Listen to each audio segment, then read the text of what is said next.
Senator from Washington would yield for a question. Mr. President, I have to leave the chamber due to another event, but first of all, I want to thank the Senator from Washington. Senator Cantwell has been unbelievably strong and supportive in getting us to this point of having passed the resolution of disapproval. We got it through the Commerce Committee, and she was a leader in that effort, and we now have voice voted it, and it has passed the Senate. I did just want to say, as I said earlier, that the issue here is simple. We have far too much concentration in the media, and the Federal Communications Commission, at least the chairman and two others of his members, have become cheerleaders for more concentration. That means less localism. It means that your local radio station, in many cases television station, other media outlets, is owned by somebody living 1,500 miles away, running homogenized music through a radio station, having nothing to do with covering the local baseball team or covering the local news events. And I just think this moves in exactly the wrong direction. I believe that there needs to be more localism, and I think there should be a procedure on localism at the Federal Communications Commission. There needs to be public interest standards with respect to broadcasters that don't now exist. They have been emasculated. We have a lot to do to put this back on track.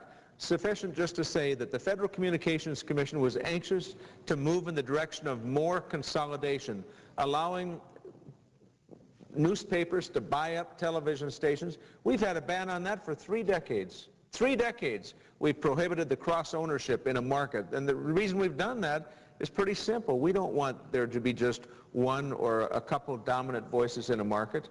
We want there to be many voices. And so that's what our purpose is, to bring this resolution of disapproval. It's unusual to do this, but we did it. It got through the Commerce Committee, now through the full Senate, that says to the Federal Communications Commission, get things right, do things right, don't truncate these things and cut the American people out of this process. And we have also said today that we believe that this is moving in the wrong direction. Everybody says, well, there are more voices out there in the internet and cable channels and so on. More voices, but the same ventriloquist. You know, we had one person testify who from Los Angeles came, and he said, in my office we have 48 cable channels.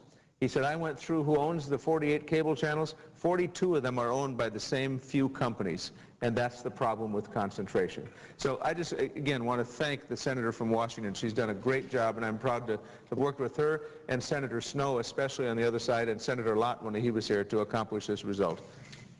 I thank the Senator from North Dakota, and really the praise should go to Senator Dorgan for his leadership on this issue for the last year and plus time of continuing to make sure that the Senate holds the FCC accountable for their actions in trying to, I think, speedily pass a rule on media consolidation when they know that there has been dissenting views all across America about this issue, and certainly a dissent from the United States Senate. The ownership of broadcast and print media does touch on some of the core values Americans hold for freedom of speech, open and diverse viewpoints, to have vibrant economic competition from a variety of sources, and local diversity. And attention to diversity and localism really have served our economy well, but has also provided us a good civics lesson. And so these opportunities where we hear from small companies, when we hear from minorities, when we hear from women, are the types of diversity that we want to protect, and we did that tonight. The diversity in media does energize our democracy, and the viewpoints and diversity that come from the various views that can now be expressed are key to making us a stronger nation. Having independent sources of news helps citizens to take opinions not just locally but nationally and even globally. And that's why I'm glad that we stopped the FCC from moving forward on their media consolidation proposal. But I just want to remind my colleagues of the history here, because I have a feeling this issue may come up again. Back in 2002, the FCC initiated its biennial review process, announcing the agency would fill its full range of broadcast ownership, would fulfill and review the full range of broadcast ownership rules.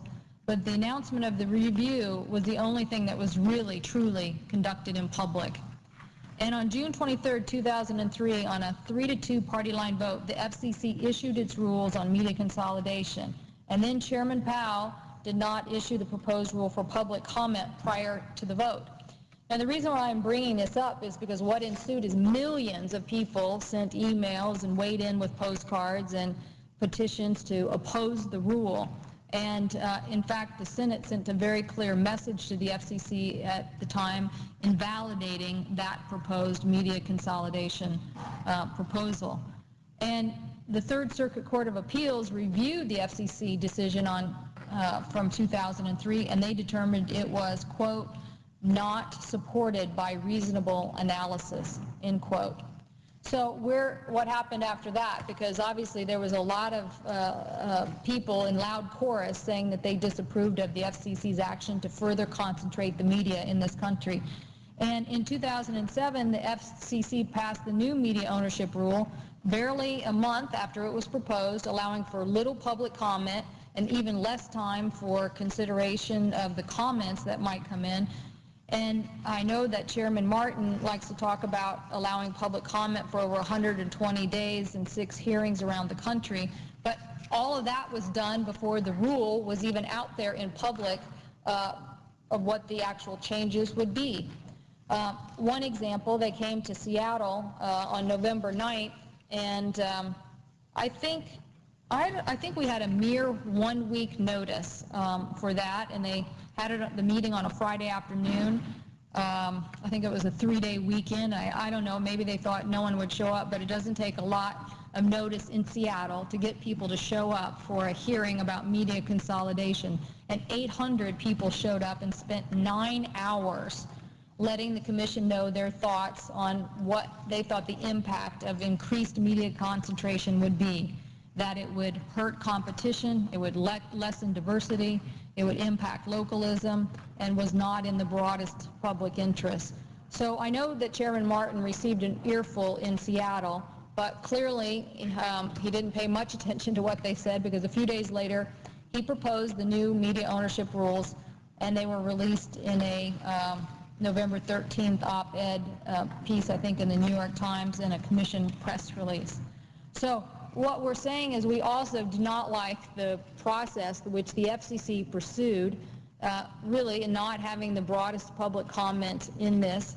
And also, when it looks at some of the issues that were discussed in trying to validate why the commission continues to try to push for media consolidation. And I think it's very important.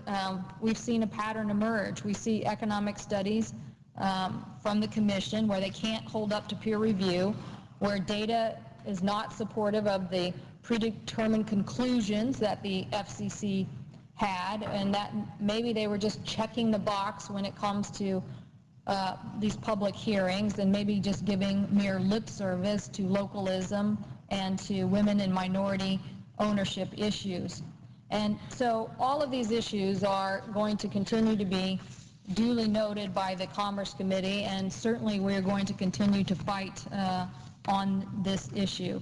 The FCC media ownership rules were created decades ago to foster these long-standing goals that our country has, to promote competition, to promote localism, to have the diversity of voices.